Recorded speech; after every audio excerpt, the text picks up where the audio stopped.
मित्रों, ये बिरसा मुंडा का शब्द है कि देखो आदिवासियों का जमीन धूल की नाई उड़ा जा रहा है। और उन्होंने ये भी कहा था, आप संघर्ष का समय पहुंच गया है, तुम अपने संघर्ष के हथियार को तुम उठा लो।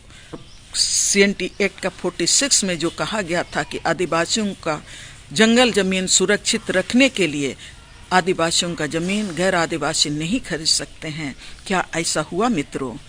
सरकार बड़े बड़े कारपोरेट घराने के लिए नीतियां बना रही हैं, कानून बना रहा है और हमारा हाथ से तमाम चीज़ें छीनी जा रही हैं।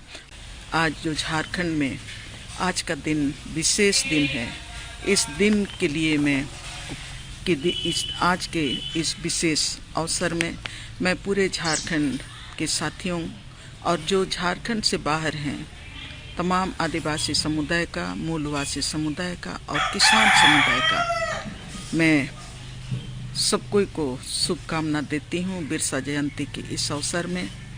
और मैं सभी साथियों को शुभकामना देते हुए मैं एक दो शब्द कहना चाहती हूँ कि बिरसा जयंती हम लोग मना रहे हैं, लेकिन इसके साथ ही हम लोगों को बिरसा जिस संघर्ष के द्वारा CNT एक्ट, SPT एक्ट और उसके साथ ही आदिवासी समाज को उनके अधिकारों को, उनके हक और उनके भाषा संस्कृति को वो संरक्षित करना चाहते थे और पूरी तरह से अबू आतुरे अबू अराज को स्थापित करना चाहते थे और इसी के लिए उन्होंने उलगुलान किया था।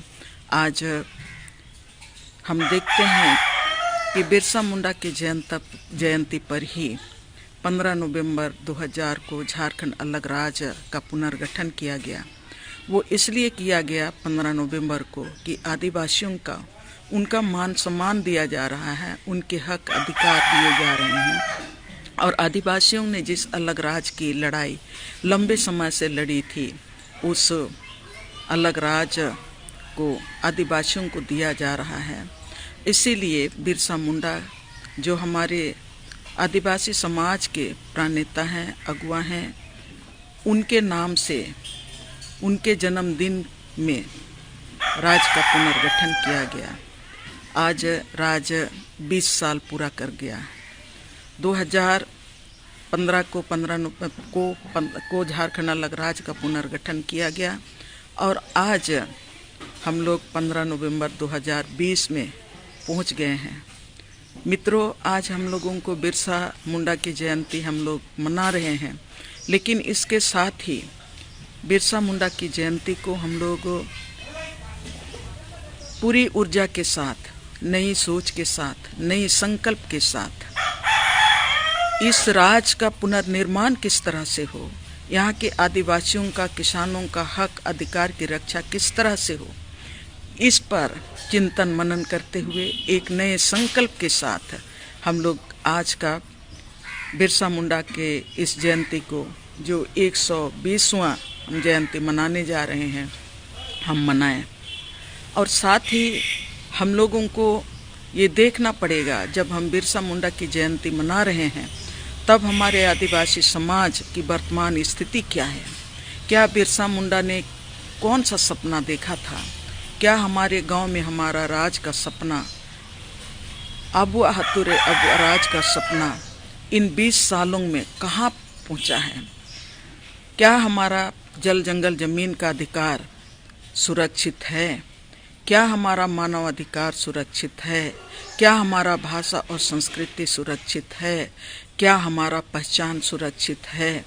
क्या हमारा अस्तित्व सुरक्षित है? क्या आज भी हम जल जंगल जमीन से अलग किए जा रहे हैं?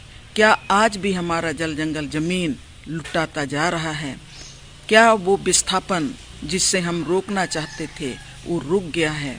आज हमको अपने जो हक अधिकार हमारे पूर्वजों ने संघर्ष करके जो दिया है, अंग्रेजों के खिलाफ 1700 से लेके आज़ादी तक की लड़ाई लड़ी है और उसी के बाद ये देश आज़ाद हुआ और भारतीय संविधान में हम लोगों को आदिवासी होने का 5वीं अनुसूची का पेशा कानून का अधिकार मिला और CNT एक्ट के अधिकार को भी सम्मान किया गया।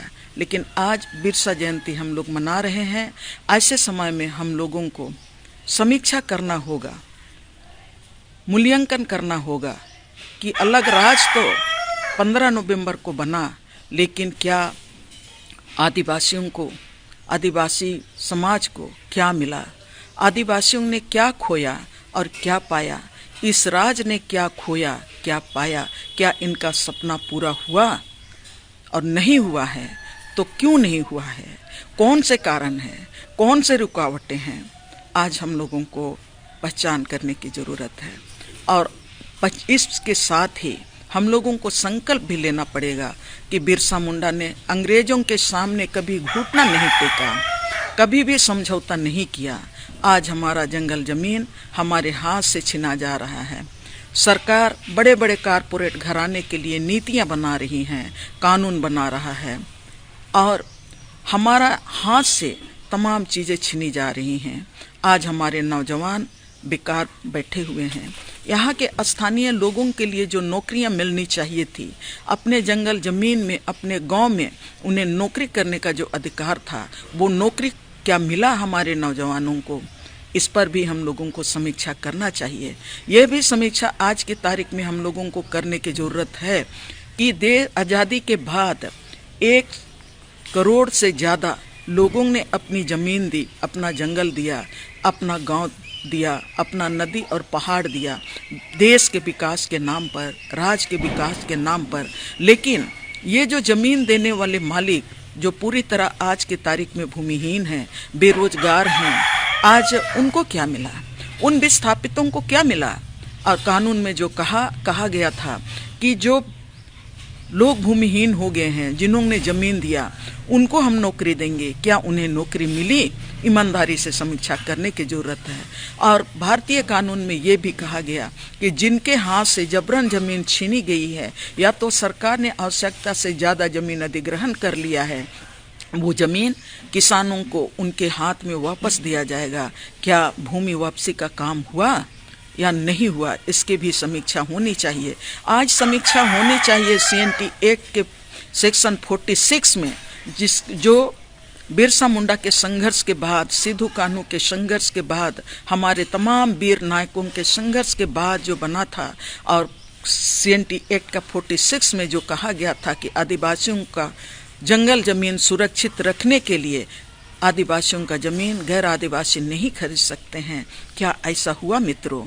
और उसी में हम देखेंगे कि CNT एक्ट का धारा 71 का A में जो कहा गया कि आदिवासियों की ज़मीन अगर गलत तरीके से किसी ने कब्जा किया है तो SAR कोर्ट के तहत उनकी सुनवाई होगी, और वो गैर कानूनी तरीके से जो कब्जा किया हुआ ज़मीन आदिवासियों के हाथ में, किसानों के हाथ में फिर से वापस कर दिया जाएगा।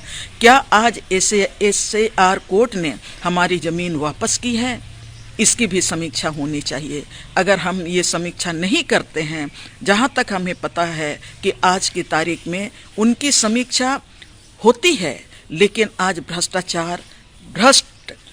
भ्रष्टाचार इतना चरम पर है कि आज वो ज़मीन हमें नहीं मिल पा रही है। और आज पूरी तरह से हमारा ज़मीन हमारे हाथ से निकला जा रहा है, हमारा पानी हमारे हाथ से निकला जा रहा है। आज सभी पर बाहर के लोगों का कब्जा हो रहा है। बिरसा मुंडा को आज हम लोग याद कर रहे हैं, उनकी जयंती मना रहे हैं। इस चीज़ को भी हम लोगों को नहीं भूलना चाहिए कि बिरसा मुंडा ने कहा था, देखो आदिवासियों का ज़मीन धूल की नाई उड़ा जा रहा है। मित्रों, ये बिरसा मुंडा का शब्द है कि देखो आदिवासियों का ज़मीन धूल की नाई उड़ा जा रहा है। और उन्होंने ये भी कहा था, आप संघर्ष का समय पहुंच गया है, तुम अपने संघर्ष के हथियार को तुम उठा लो। आज संघर्ष का हथियार तीर धनुष तो नहीं हो सकता है, लेकिन संघर्ष का हथियार जिसको बिरसा मुंडा ने कहा था, संगठित हो, तुम हणिया दारू से दूर रहो, नशा पान मत करो। इसलिए कि नशा पान करने से मन मिजाज सही नहीं रहता है, शरीर सही नहीं रहता है। उन्होंने आह्वान किया था, संगठित हो। उन्होंने कहा था तुम संघर्ष करो। और बिरसा मुंडा ने यह भी कहा था कि जब जब तुम्हें हम संघर्ष करने के लिए हथियार दिए जा रहे हैं और जब जब जरूरत पड़े तो समाज की रक्षा के लिए, जल जंगल जमीन की रक्षा के लिए तुम उस हथियार को तुम इस्तेमाल करो। मित्रों, आज हम बिरसा मुंडा की जयंती तो मना रहे हैं, सरकार भी आज बिरसा मुंडा की जयंती मना रही है। सरकार करोड़ों करोड़ रुपया जब से राज बना है 15 नवंबर को राज स्थापना दिवस के नाम पर और बिरसा मुंडा जयंती के नाम पर करोड़ों करोड़ रुपया खर्च करती है, लेकिन हम लोगों को जो झारखंडी हैं, जो यहाँ के मूल निवासी हैं, उनको ये समीक्षा करने की ज़रूरत है, आगे आने की ज़रूरत है कि आज 20 साल पूरे हो गए। इस 20 साल में क्या हमारा गांव का कौन सा तस्वीर बदला है? क्या हमारा कृषि में सुधार हुआ है? क्या हमारे बच्चों का जो एजुकेशन व्यवस्था है जो सरकार दी है उसमें सुधार हुआ है? क्या हमारा रेफरल हॉस्पिटल जो हमारे अंचल कार्यालय से लेके जिला मुख्यालय तक बना है, हमारा स्वास्थ्य सुविधा को सुधारने के लिए क्या उनमें सुधार हुआ है? नहीं हुआ है। आज सड़कें बनी हैं, सिर्फ और सिर्फ सड़कें बनी हैं विकास के नाम पर, लेकिन सिर्फ सड़कें बनने से विकास संभव नहीं है। आज यहाँ का स्वास्थ्य सिस्टम को सुधारना पड़ेगा। आज यहाँ का एजुकेशन सिस्टम नहीं सुधरा है, उसको भी हम सुधारना पड़ेगा। आज यहाँ का 5वीं अनुसूची के तहत जो ग्राम सभा को मजबूत करना चाहिए था, यहाँ का जो 5वीं अनुसूची में जिस फॉरेस्ट राइट की बात भी हम लोग करते हैं, फॉरेस्ट राइट एक्ट के तहत में गांव वालों को जो हक अधिकार मिलना चाहिए था वो भी नहीं मिला। पेशा कानून के तहत जिस ग्राम सभा को गिट्टी मिट्टी पर अधिकार होना चाहिए था, जैसे माइनर मिनरल्स पर अधिकार होना चाहिए था, वो भी उन्हें नहीं मिला। आज जितने भी कानून बने हैं, तमाम कानून किसानों को के ऊपर में हमला करने के लिए बने हैं, किसानों के हाथ से ज़मीन लूटने के लिए बने हैं। चाहे 2017 का जो भूमि अधिग्रहण कानून की बात करेंगे, या तो अभी 3 नए कानून केंद्र सरकार ने लाई है कृषि बिल के नाम पर, वो भी किसानों के लिए खतरनाक है। उसके द्वारा जो पारंपरिक जो कृषि भूमि थी वो उनके हाथ से चला जाएगा और कारपोरेट हाथ को सौंप दिया जाएगा। और जिस तरह से हमको अपने गांव क्षेत्र में जो जीवन शैली हम जीते थे, हम विकास चाहते हैं, लेकिन विकास उस तरह से नहीं जो कि हमारी ज़िंदगी को नष्ट करके, हमारे सामाजिक मूल्यों को ख़त्म करके नहीं। आज बिरसा जयंती का यही संदेश हम एक दूसरे को दें कि बिरसा जयंती हम मना रहे हैं, बिरसा जयंती मनाएंगे, लेकिन इस झारखंड की मट्टी के लिए जिन्होंने शहादत दी, जिन्होंने जन्म लिया, आज हम लोगों को इस समीक्षा के साथ ही हम लोगों को आगे बढ़ना है। और हम पहले ही मैंने कह चुका है कि एक नई ऊर्जा के साथ, नई सोच के साथ, नई संकल्प के साथ कि इस झारखंड की रक्षा हम करेंगे। झारखंड से भ्रष्टाचारी जो सिस्टम है उसको हम ख़त्म करेंगे और उसके लिए हम संघर्ष करेंगे। ये संकल्प को हम लोगों को मजबूत करना है, इसलिए कि बिरसा मुंडा ने हमें आह्वान किया है और इसीलिए आज हम बिरसा मुंडा को फिर से हम याद कर रहे हैं। बिरसा मुंडा आज इससे हमारे बीच में नहीं है, लेकिन उनके सपने हमारे साथ हैं। हम लोग बिरसा मुंडा को इस राज में हम लोग नायक मानते हैं। बिरसा मुंडा एक धारा थे, धारा हैं और धारा रहेंगे, और उनके संघर्ष के उलगुलान को हम लोग आगे बढ़ाएंगे। संघर्ष जारी रहेगा, संघर्ष का अंत कभी नहीं हुआ है, कभी नहीं होता है। हम इसी संकल्प के साथ आज का बिरसा मुंडा की जयंती को हम सब कोई मिल के हम मनाएंगे।